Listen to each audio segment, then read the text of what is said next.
so ready. Hi, welcome to I Scream, You Scream, where your weekly scoop of the most chilling histories, mysteries, and paranormal perplexities. My name's Kathryn. I'm Gina. This month's topic is creepy kids, and while we talk about creepy kids, we will be eating our own childhood favorite ice cream flavors. Mine is vanilla with Oreo in it, a la Dairy Queen Blizzard, and Gina's is Still cookie dough, but the last of the Okay. cookie dough, so next time might be different. Yeah, I don't know if mine's going to be different next week or not. Just as a reminder, we do have a chain letter curse going on, so if you're listening to us and enjoying us, you must share with a friend. Otherwise, we will unfortunately need to curse you for life. We don't want to have to do it, so hit that share button and send your friend a link so they can enjoy us along with you. Other than that, grab a spoon and let's dig in. I did not crush up my Oreos very much, so I'm going to have to pause to chew, so I'm so sorry. Cool. While you do that, I can tell you about some absolute fucking heathen behavior I took part in with this ice cream last night. That made it sound really sexual. Okay. It's not sexual. I was going to say, what? So I made cinnamon rolls over the weekend, and we had two left. And so we stuck them in the microwave for a little bit and then put a scoop of cookie dough ice cream on top. And it was like a cinnamon roll sundae. Oh. It was so fucking good. That sounds good. Mm-hmm. I do have to share a book I'm reading because I teased you with it earlier. Mm-hmm. I don't know when it was published. I don't know if it's a new book or if it's just newly translated. But the I Who Have Never Known Men book. Mm-mm. It's flying off the shelves. You'd recognize it if you saw it. Do you know? Okay. Do you know which one I'm talking about? It's ringing a bell, yeah. Yeah, you'd know it if you saw it. I was putting it off because I knew nothing about this book. I just knew it was flying off the shelves, and the demographic who was buying it is us. Okay. So I'm like, all right, there's something in here that I need. It's a phenomenal book. I'm only about 3/4 of the way through. I almost texted you to ask if we could bump back this recording so that I could finish it. I started it this morning and I cannot stop. I'm almost done. It's so good.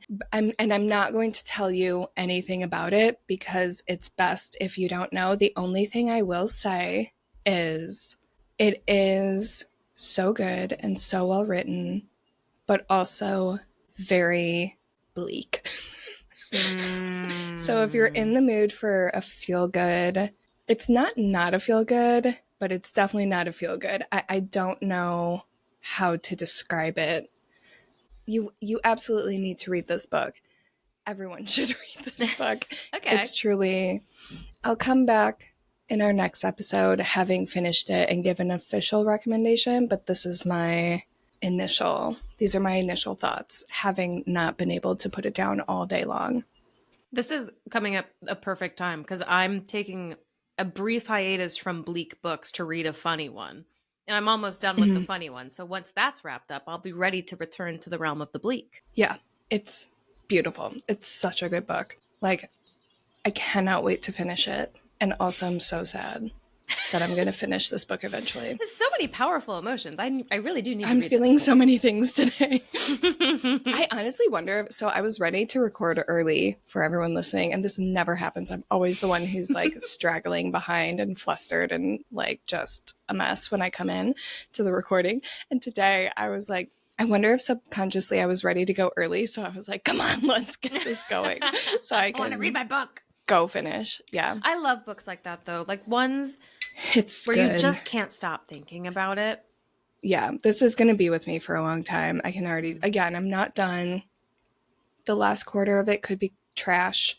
I don't think it's going to be, but it's definitely one that I'm going to be thinking about for a long time. It's definitely one that I'll reread eventually because it seems like something that you'll get more out of it, like the next time you read it, you know, or something different out of it. Yeah, highly recommend.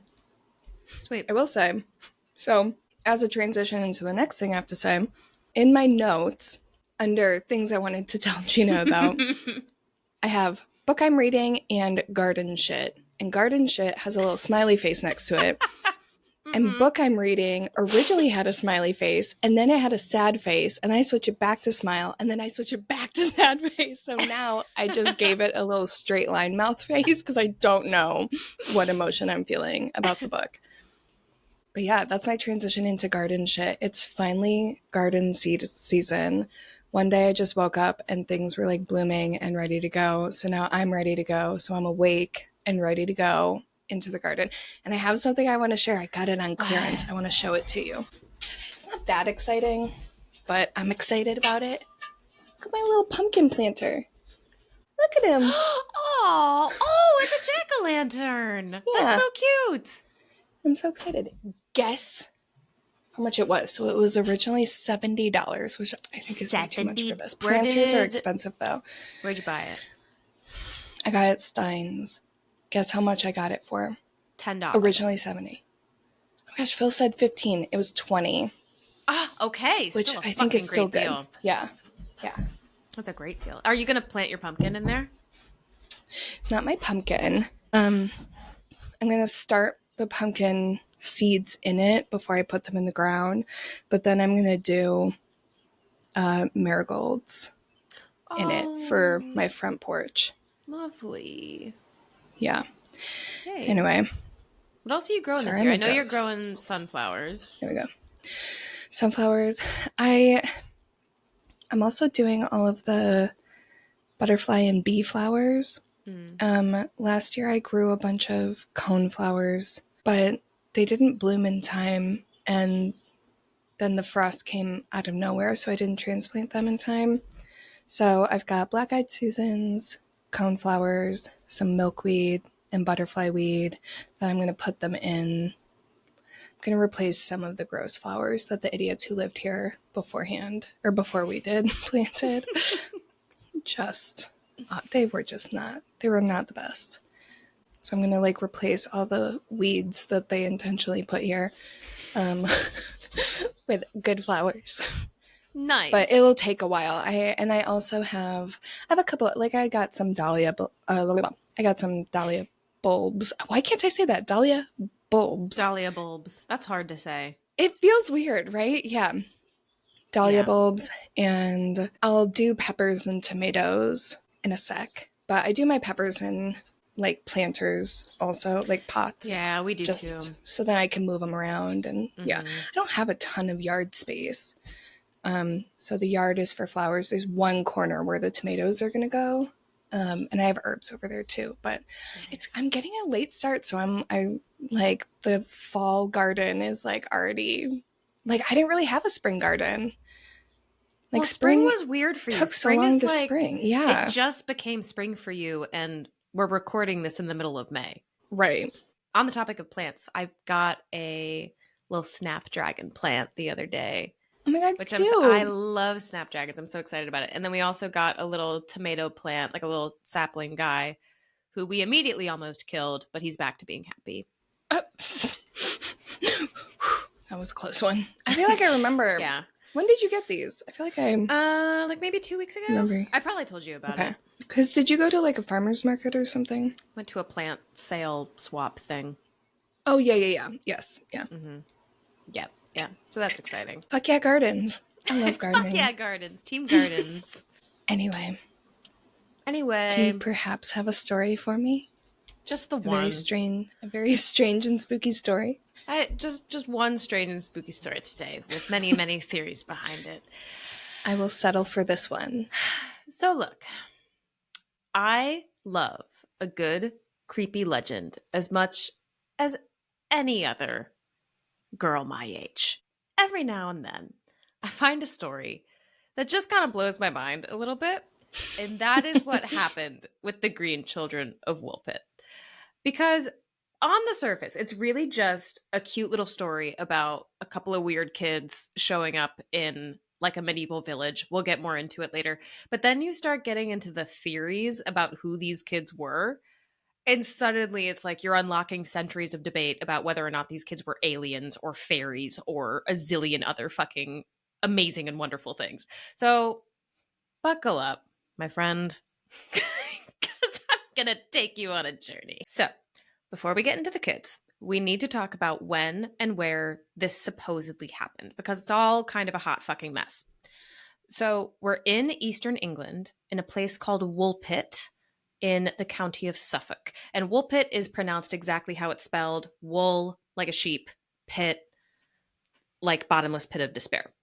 Fun fact, the name Woolpit actually comes from wolf pit, because people used to dig giant holes in the ground to trap wolves around there. So, Okay, that's so funny because when you said Woolpit, the first thing I thought of was a wolf. And then in my head, I was like, wait, no, that's not what she said. It's wool. Maybe it's for like a pit of sheep. And I was like, but sheep still remind me of wolves. It's because you're fucking psychic. Because of like fairy tales and stuff. So this story goes down in the 1100s, possibly during the reign of King Stephen, maybe Henry II. We're not 100% clear on that. And the reason why I mention these guys specifically is because their collective reigns were not a super chill fucking time. This was a period in history literally called the Anarchy, if that tells you anything.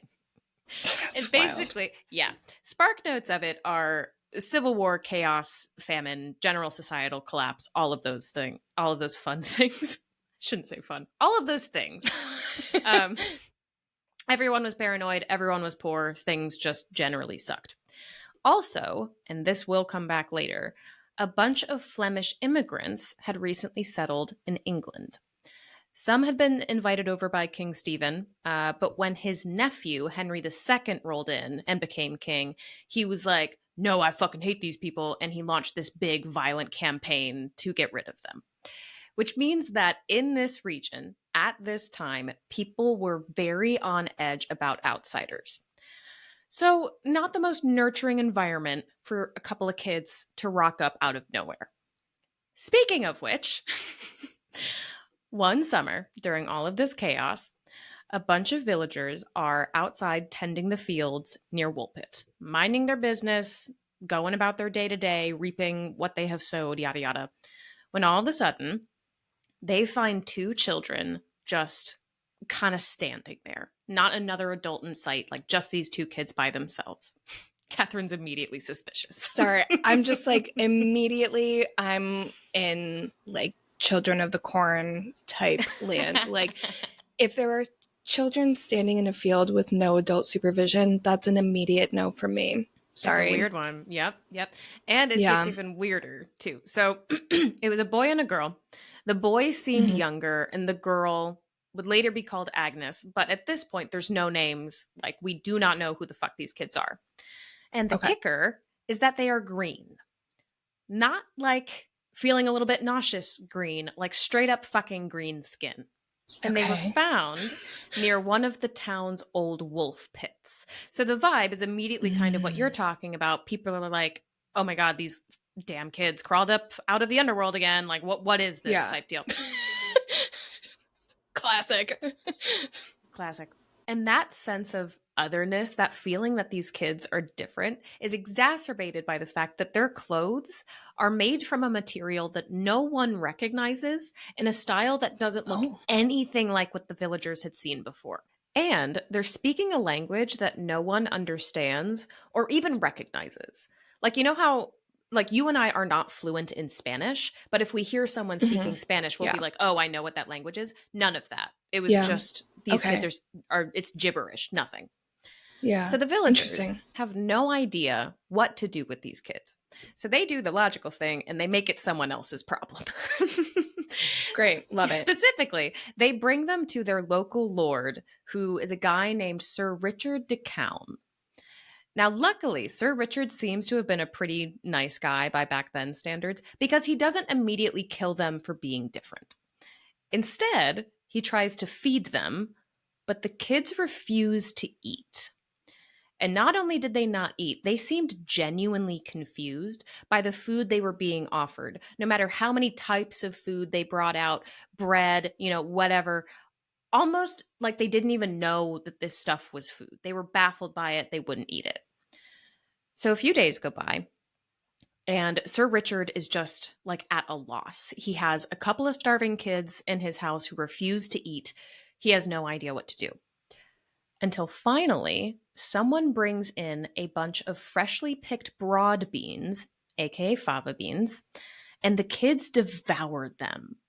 Like eating raw beans straight from the pod, they gorge themselves on this stuff. And that's all they eat for a while.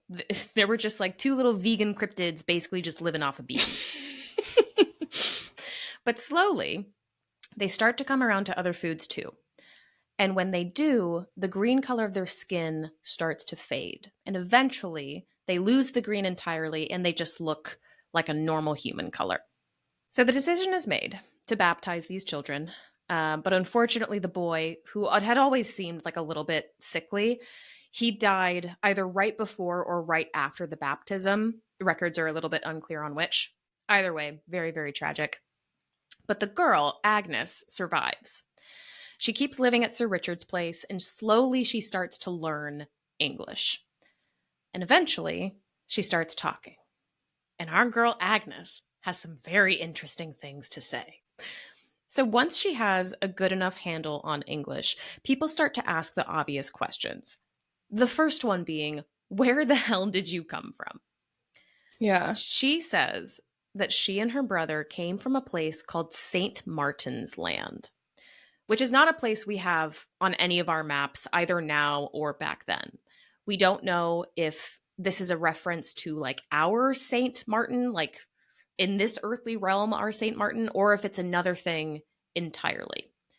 But as a side note, if it is a reference to our version of St. Martin, it does get a little bit more interesting because he's associated with like death and rebirth and things like that. And when you look at what happened to the kids, where one died and one survived, there's kind of a parallel there, which is interesting. Anyway, regardless.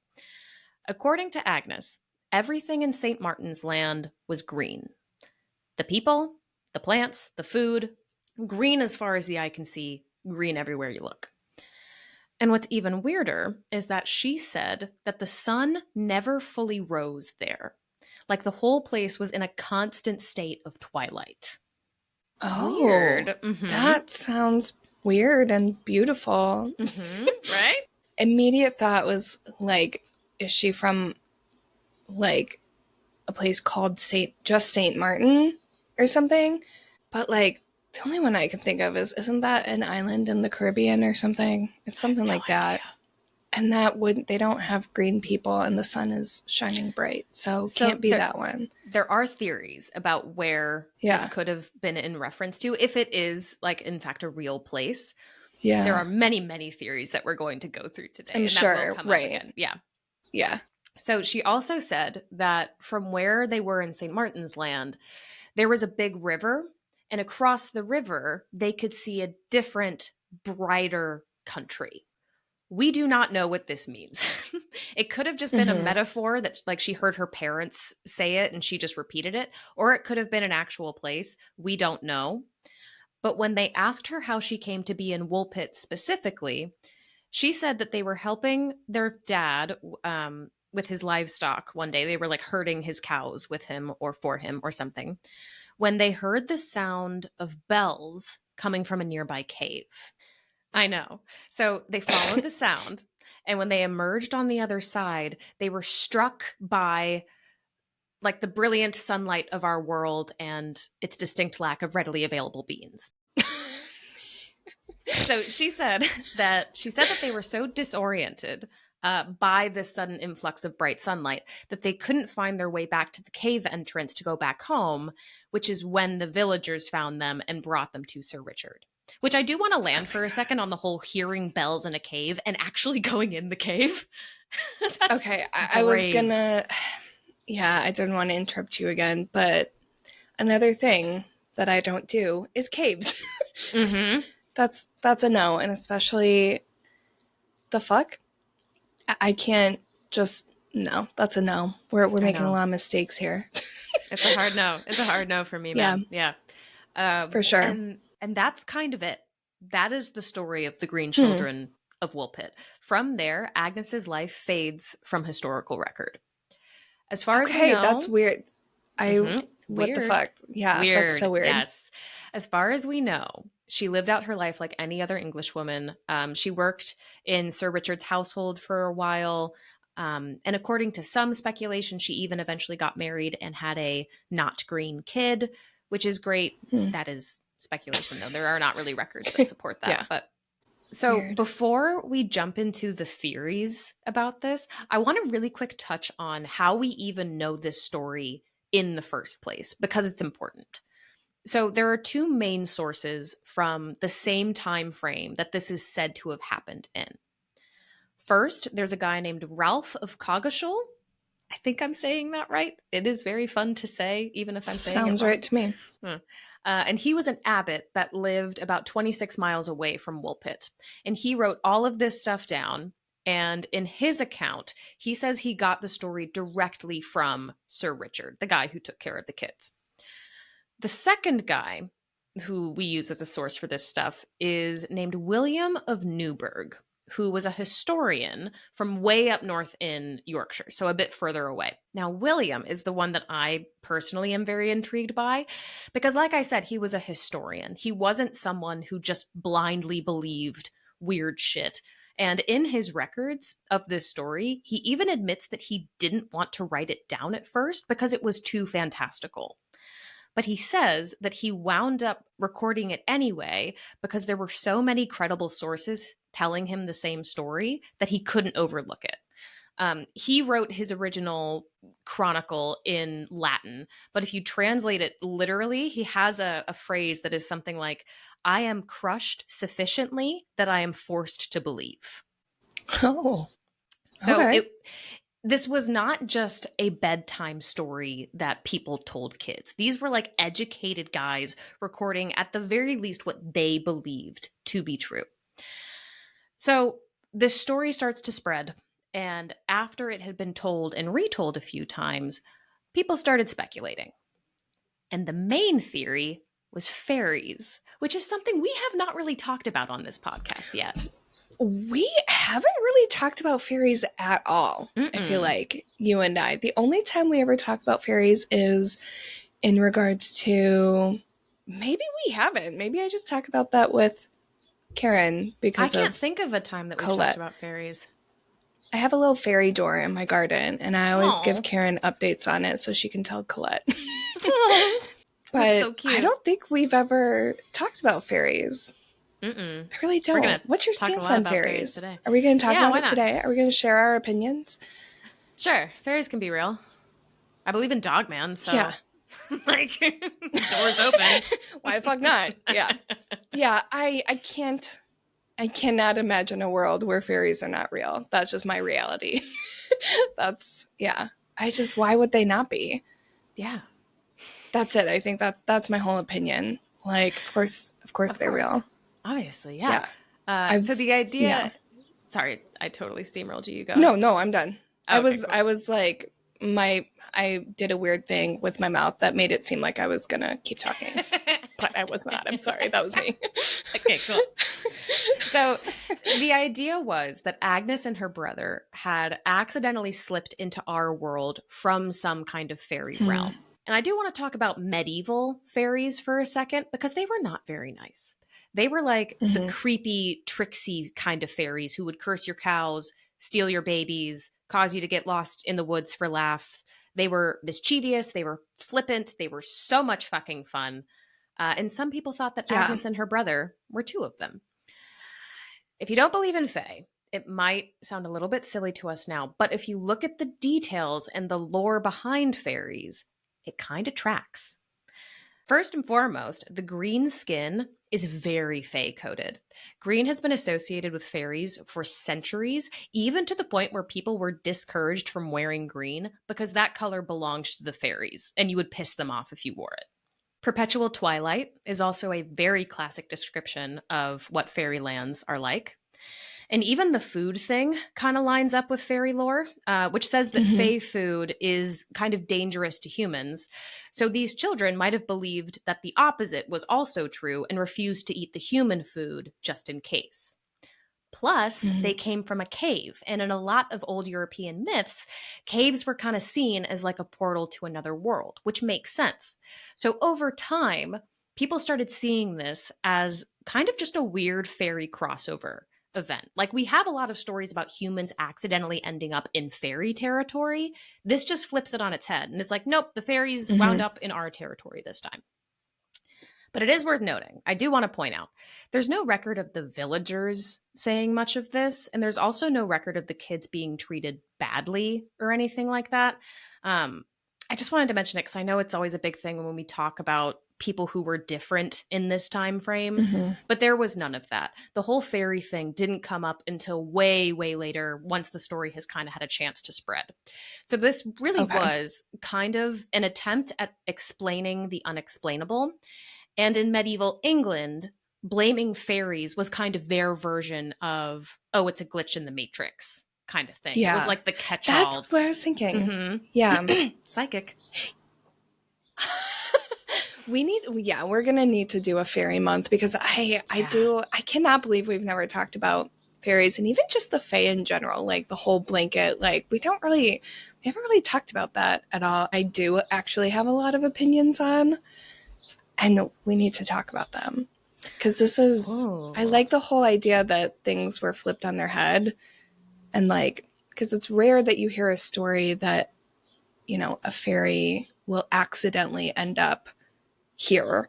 It's usually, you know, as a result of, you know, someone doing something bad, or you did something that you're not supposed to in the garden, or like whatever, you know, or they're trying to trick you. It's rarely like a stumbled into situation. And so it makes sense if they're kids, like not fully grown fairies, that they don't have like, the power yet to find their way home or something. Yeah. And if like they're mischievous, maybe they weren't supposed to be near that cave or something like that, you know? Yeah, totally. Yeah. So that's theory number one. Yeah. Moving into more modern interpretations, the fairy stuff doesn't go away, but it does start to share space with other very out there theories. Starting with the most literally out there, which is aliens. Some people believe that they were literally from another world, as in from another planet. This theory didn't really show up until the 20th century, mainly because aliens were not a huge concern in the 1100s. Yeah. But by the 1960s and 70s, UFO mania was like in full fucking swing. And Woolpit actually started to become kind of a pilgrimage site for believers. They got a lot of like UFO tourism and things like that. In fact, in 2012, which I think is pretty recent, an astronomer named Duncan Lunan, which is such a fucking good name for an astronomer. Like, you could not make that up. How do you become anything else? Yeah. Right? Like, you have to be an astronomer with a name like that. That's just one of those names. Yes. Yeah, your fate is sealed. Yeah, agreed. Thanks, Dunk. But yes, so our boy Duncan Lunan, professional astronomer, published a study suggesting that the kids were part of a failed attempt by aliens to colonize our planet, and that the kids basically got accidentally beamed to Earth. That is an oversimplification of what he suggests, but basically that's what it is. That's the vibe. Okay. Then there's also another theory that the kids were human, but they were from a community that literally lived underground. Again, sounds super fucking wacky, but there was a medieval historian named Gerald of Wales who once wrote about a boy who went through an underground passage and found a world never fully lit by sunlight. Oh, is that where the hollow earth theory comes from? I don't know if that's where it comes from. I have heard the hollow earth theory, yeah. Yeah, because it was on Believing the Bizarre. They did like a little thing on it. Oh, yeah, that's right. Yeah. Yeah, I don't know where that comes from, but that feels like the same thing. Yeah. Yes, agreed. Then we get to the more scientific explanation of what this could be. This is probably the most believed version of events. And this story goes that the kids were Flemish immigrants in a town called Fornham St. Martin, which is a real place. And it could explain the whole St. Martin thing. It's a place in England. So this theory suggests that maybe their town, Fornham St. Martin, got attacked by Henry II's anti-Flemish forces their parents died in the conflict, they ran away to escape the violence, and they wound up wandering to Woolpit, which is only like a 3-hour walk. So that's completely feasible. And that can also explain the whole not speaking the language thing, because they would have spoken Flemish. Also explains the clothing, because their styles would have been different. And there's also a part of it that can explain the green skin. It's theorized that the green coloring could have been caused by something called hypochromic anemia, aka green sickness, which is a dietary deficiency causing your skin to look green. It is worth noting that green sickness is usually caused by low iron levels, and fava beans are a very good source of iron. So eating all of those beans could have actually helped them a lot nutritionally, even if it was like the most random food choice ever. I also have another fun fact. This one is about green sickness. So in the 1500s, green sickness was seen by some as like a virgin's disease. And if a woman contracted it, the recommended treatment was to live with men and fuck. And that was something that like physicians would tell you to do. What? Yeah. Isn't that fucking Dude, awesome? old-timey medicine is wild. It's so like, crazy. Absolutely wild. Yes. Man, that's insane. The number of things that they diagnosed that were like so directly linked to sex is so mind-blowing. I know. For how taboo and not allowed sex was.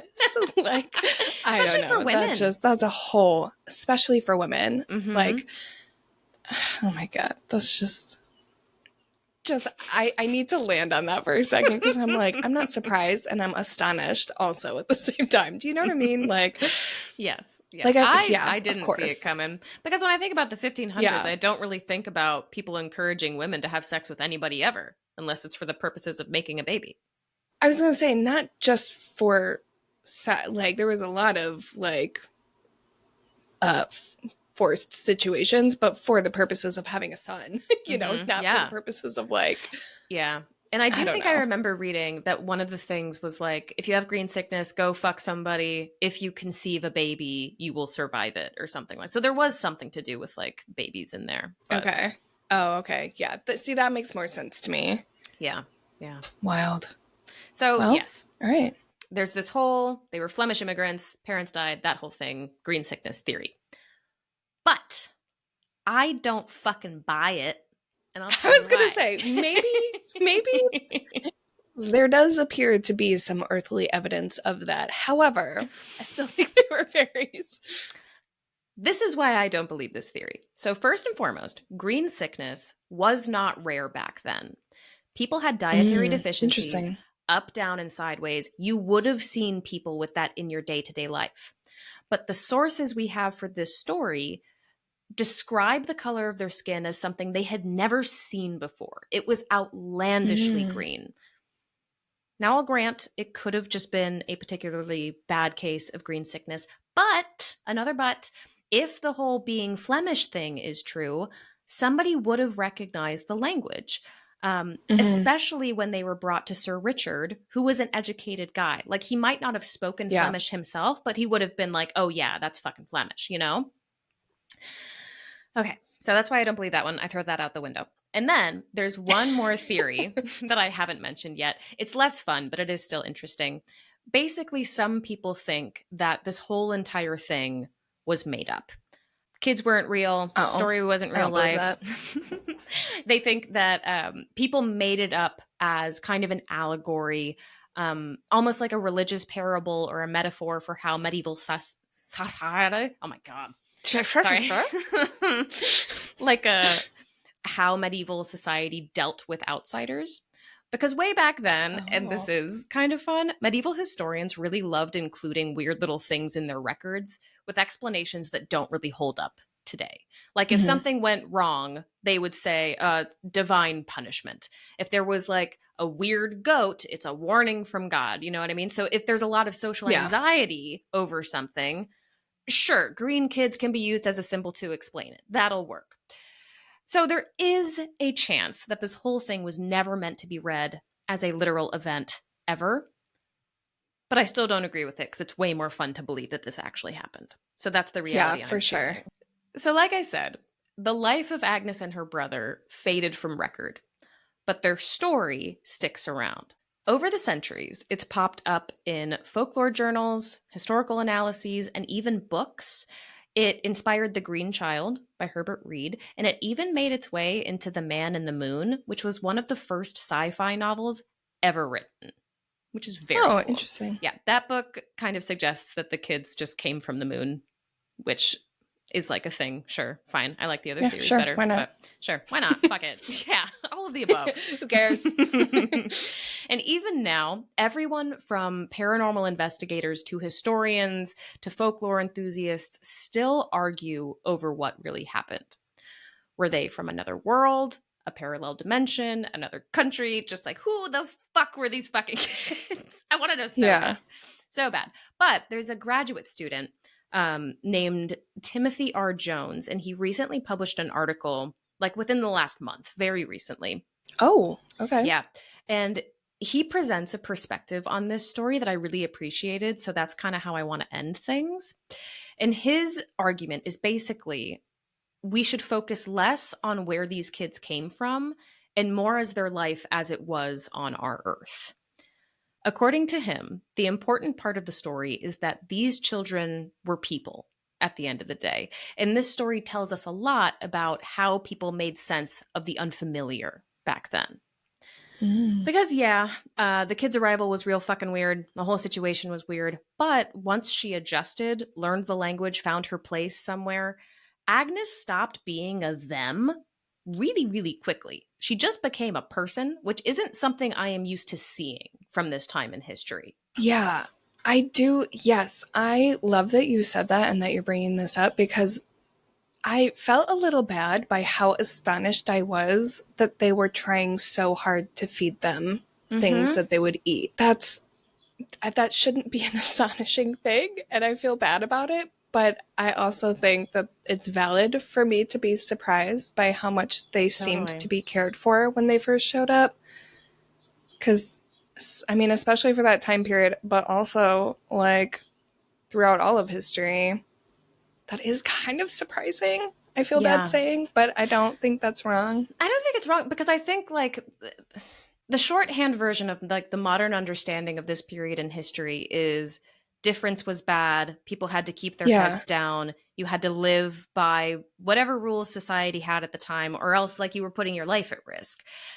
And in this instance, like, it would have been really easy to be like, oh, those kids are fucking demons or they're witches, burn them at the stake or something like that. But that's not what happened. And there's no evidence that the villagers were anything but a true it takes a village type of mentality. Like, as soon as they found these kids, they got them a place to sleep, they found them food to eat, they brought them new foods until they found them something that worked. Really, like, the most, I love every piece of this story, but the most compelling part to me is not the whole where did they come from thing. It's the fact that they were allowed to stay. You know what I mean? Yeah. Yeah. So, with all of these things in mind, with all of these theories that we just ran through, fresh in our little brains, Kathryn, what do you think? Do you think they were fairies? Do you buy aliens? Something else in between? I, of course, think they're fairies. Yeah. I have That's a it. fun I fact think they're about fairies. Agnes that you might enjoy. Oh my god, tell me. One thing that was noted in the historical records is that she grew up to be a very wanton and impudent woman. She did not follow lovely. rules. I know. Yeah, Good. we love Agnes. Good. Yes. Definitely a fairy. So that's all I got. That's the story of the Green Children of Woolpit. They're not really creepy kids, I love that. but it's just like a weird story okay. about kids. I think that creepy is a catch-all for a certain vibe. So they're honorary creepy kids. Yeah, fairies can be creepy. You know? Oh, for sure. Fairies are definitely creepy. Yeah. Well, that was interesting. I knew of that story. I didn't know that story. So that was interesting. I definitely didn't know anything about the whole Flemish situation, which I think adds an interesting layer, especially for the time period and everything we were saying about just how they were cared for. Because that adds a whole other extra like, good on them for actually caring for these children situation. I know. Yeah. When people easily could have been just afraid of them, no matter what they were, whether they were real kids or also real kids, but just from a different dimension. Yeah. And to be fair, like, maybe they did know that the kids were speaking Flemish, but they didn't, nobody wanted to go on record saying that they knew that. Oh, Because maybe. I didn't think of that. Flemish people were being Yeah. persecuted. So, because it was like violent persecution. Henry II was kind of a dick. Yeah, you didn't want to admit that you recognize Flemish because Yeah. that could open a can of worms of like, well, why do you know this language or whatever? Yeah, or like Yeah, you don't that's a want to good point. say that like they spoke Flemish because then they would take the kids away. And like if you're a group of nice people who don't want Yeah. kids to be murdered, you don't want it on record. Yeah. You know, maybe that's part of it. What if they were Flemish fairies? Sold. That's the fucking one. There, we solved it. Right, That's right, the fucking right one. to the guy. Right to What's the his guy. name? What's our right to the guy? Have him put it in his paper. Duncan, Timothy, we solved it, boys. Cool. Well, thank you for sharing that story. Just as a reminder to everyone listening, if you haven't yet, we'd love for you to avoid getting cursed and sharing our link with your friends so they can join you in listening to this episode. If you've already done that and you're enjoying what you're listening to, we'd love for you to give us a 5-star rating. But yeah, other than that, we will catch you next week for our next Creepy Kid episode. So until then, little spoons, keep it cool. Keep it creepy.